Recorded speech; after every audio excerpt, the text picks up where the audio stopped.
Hello guys and welcome to a new brand video. In today's tutorial I'm going to show you how to get a refund on Facebook Marketplace. So now the first thing that you will need to do is to open your web browser. Either it was Mozilla Firefox, Microsoft Edge or Google Chrome or any web browser. After that you will need to go to facebook.com in the URL and click enter. Now you will need to create a Facebook account if you don't already have it. To do so, you will need just to click create new account and it will take you to the new account creation.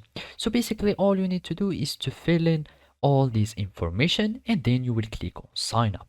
After that, you will have your Facebook account that will be created successfully. Then all you need to do is to go again to facebook.com and then you will add your account or you are going to log in to your account. So basically you click on login after you fill in your email and password and it will take you to your account.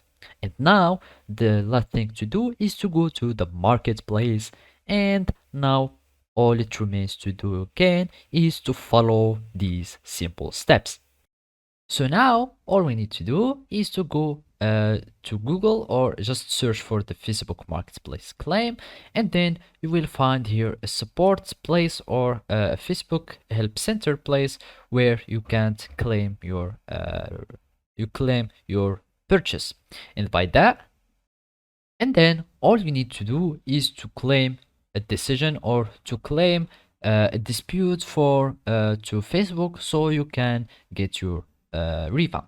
So all you need to do is to go to your commerce manager and then you will need just to go to the orders that you have and then select the specific order or anything, and then you will need to fill out the form of the claim, and then the Facebook services will get your claim and then it will give you a refund or it will solve the problem with you.